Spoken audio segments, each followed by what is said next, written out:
Les diré que nuestra historia de hoy comienza donde se dice que propiamente comienza la historia.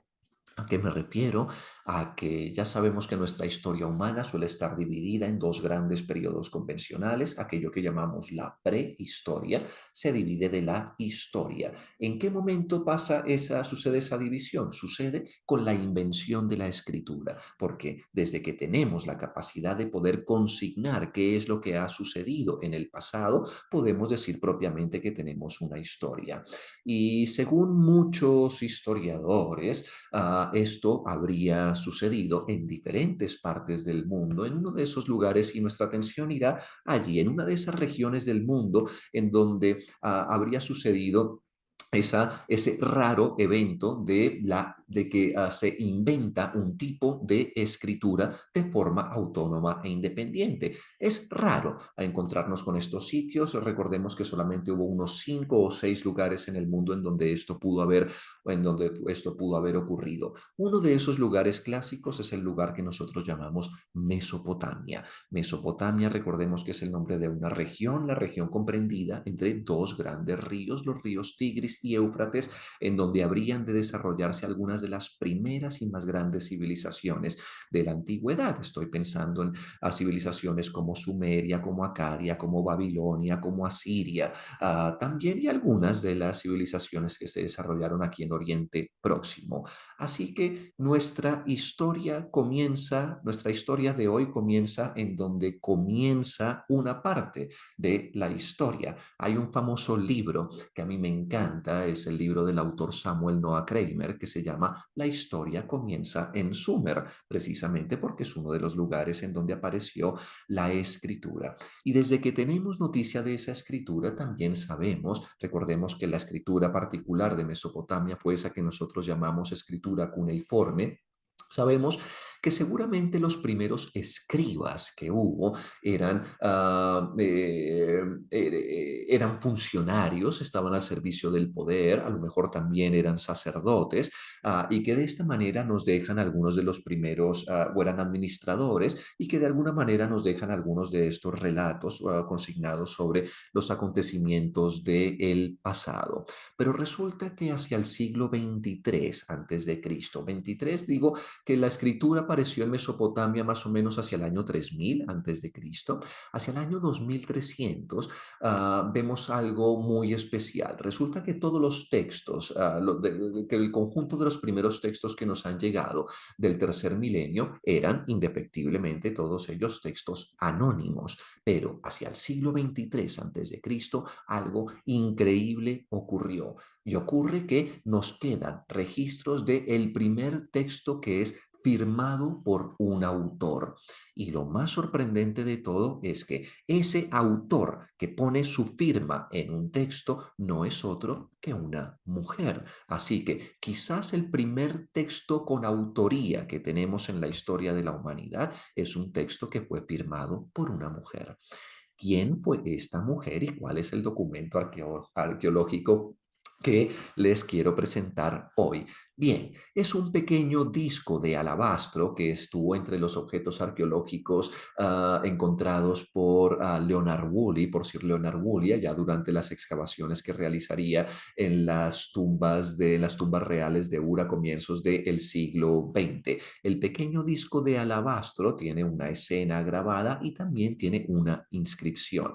Y la inscripción dice algo así como: soy Eneduana, suma sacerdotisa del templo de Nana. La primera mujer que firma un texto con su nombre en la historia tiene un nombre, que realmente hoy en día sabemos que no es exactamente un nombre, sino que era un título. ¿Quién era Eneduana o Endereina? Su nombre significaría algo así como la suma sacerdotisa del templo del adorno de la luna, el templo, perdón, del adorno del cielo. ¿Cuál es ese adorno del cielo? No es otro que la luna. Entonces, la suma sacerdotisa del templo de la luna, y sabemos que en tiempos de Neduana, el templo de la luna estaba asociada al dios babilonio y sumerio de la luna, que era Nanar. Entonces, suma sacerdotisa del templo de la luna que nos firma un texto del tercer milenio antes de Cristo. ¿Qué podemos saber nosotros acerca de la misteriosa, intrigante vida de Eneduana? Pues bien, afortunadamente tenemos una serie de registros porque ya estamos en una época histórica que nos puede dar algo más de noticias acerca de la vida de esta misteriosa mujer. Lo que sabemos es que Eneduana era nada más y nada menos que la hija de otro de los más grandes y célebres personajes históricos de la época. Estoy hablando de el rey Sargón I, conocido también como Sargón el Grande o Sargón de Acadia, que ha pasado a la historia también por ser el primer emperador real de la historia. ¿Por qué emperador? Porque recordemos que en la zona o en la región del mundo que se llamaba Mesopotamia se desarrollaron diferentes civilizaciones y la pauta entre esas civilizaciones es que se ubicaban en una ciudad concreta, la ciudad conquistaba a las otras ciudades que estaban a su alrededor, esa ciudad ganaba notoriedad, se convertía en un imperio, en una civilización que a su vez, luego de una época de decadencia, era conquistada por la ciudad siguiente que tomaba el protagonismo.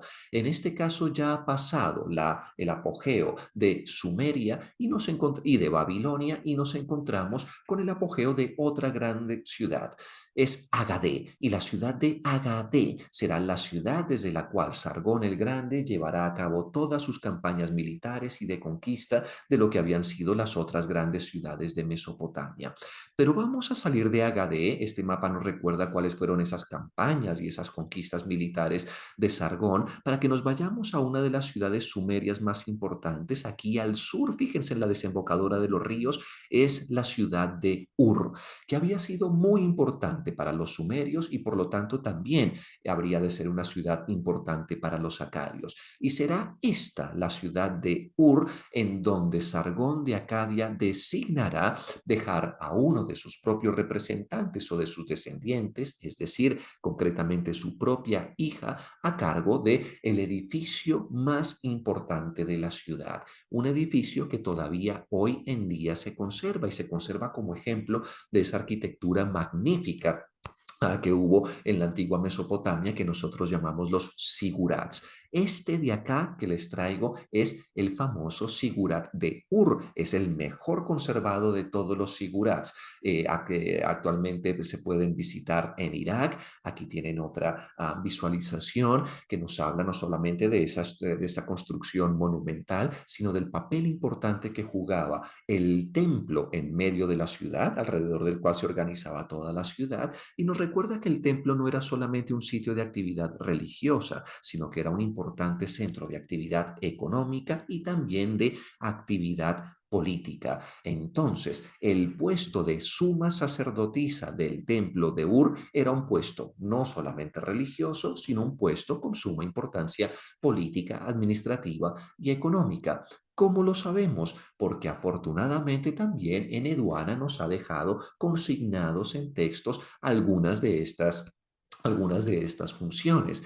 Por ejemplo, sabemos que la misma Eneduana, durante el breve gobierno de su propio hermano, que habría de reemplazar durante un tiempo al padre con la sucesión, fue expulsada de la ciudad, tuvo que ser exiliada y luego fue nuevamente restituida en su cargo por cuestiones no religiosas, sino por cuestiones políticas.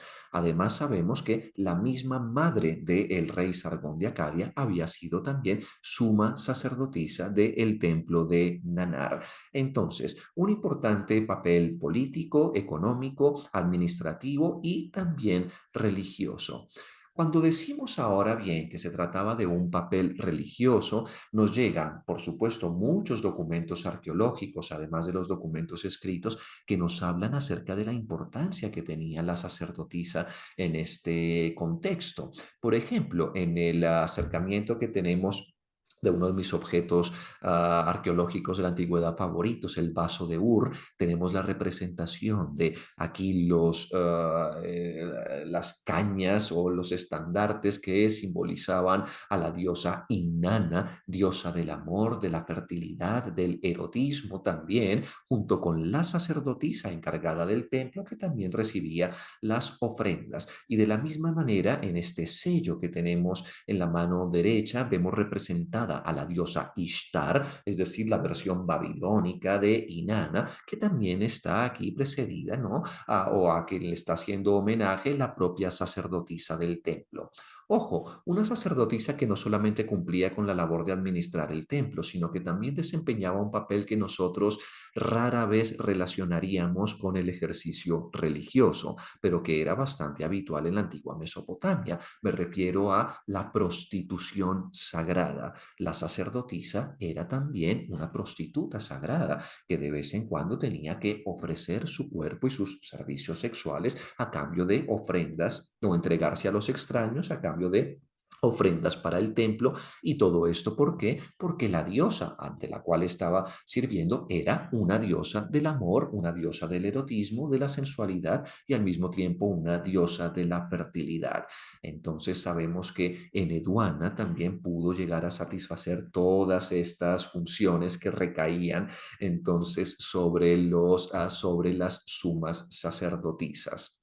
Pero resulta que su labor no termina ahí. Lo más importante y lo más interesante de la labor de Eneduana es que dejó consignados por inspiración, sabemos también, unos de las primeras colecciones de textos, concretamente de himnos, alabanzas o loas a los diferentes dioses como Nanar, como Ishtar o como Inanna, que eran los dioses más importantes en las tradiciones mesopotámicas.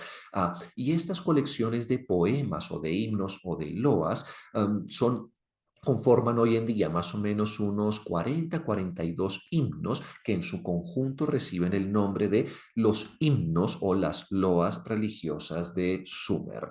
Ah, entonces, Sumer, ¿por qué? Y no de Acadia, porque aunque estamos en un contexto de la civilización acadia, recordemos que el templo estaba ubicado en la ciudad de Ur, en Sumeria. Nunca creo que conoceremos los textos originales escritos por Eneduana. Es más, no sabemos si los habría escrito ella misma o los habría dictado a un escriba que cumplía esa función. Lo que sí sabemos es que estos himnos fueron tan importantes que la convirtieron a Eneduana no solamente en una de las autoras más notorias, la única autora femenina de textos mesopotámicos de los que tenemos noticias, sino que sus propios textos fueron tan importantes. En la tablilla de la izquierda tenemos uno que fueron copiados muchas veces a lo largo de toda esa trayectoria de las civilizaciones mesopotámicas. Es decir, eran textos que se copiaban, que se mantenían, que se divulgaban, que se aprendían también, y eran textos, como nos recuerda esta reproducción, digamos, ya impresa de un relieve que tenemos en uno de los templos sumerios, que nos muestra cuál era la labor de los escribas y de las escribas también. Recordemos que aprender a escribir, como nosotros aprendemos a escribir, aprender a leer y a escribir se hace a partir de textos previos. Y sabemos que los himnos de Eneduana eran utilizados también como material para la enseñanza de la escritura. Entonces, generaciones enteras de escribas, de sacerdotes, de administrativos aprendieron a leer y a escribir copiando y leyendo los himnos religiosos o los himnos de Inanna, entre ellos la exaltación a Inanna, también un texto histórico que nos deja aquí, que nos deja en Eduana.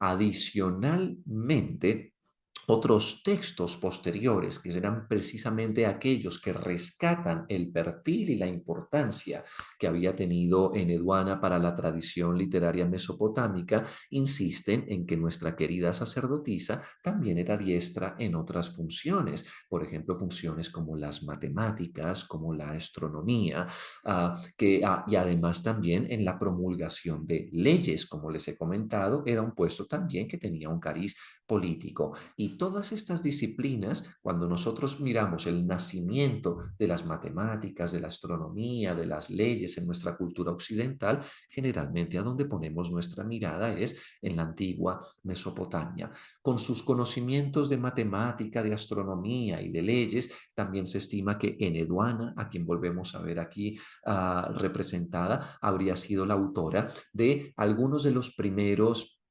calendarios religiosos.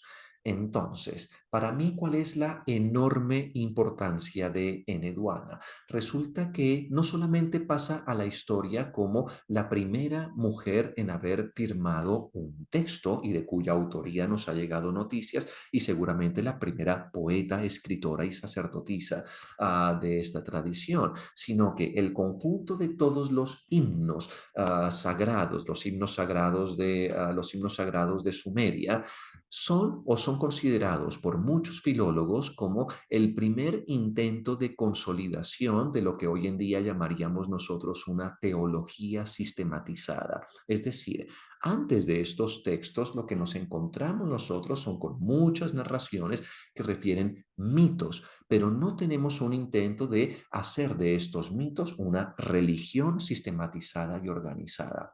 ¿Qué quiero decir con todo esto? Que seguramente Eneduana sea la autora de los primeros textos sagrados que nosotros conocemos en la historia, o, puesto de otra manera, los primeros textos sagrados que se escribieron en la historia fueron escritos probablemente por una mujer.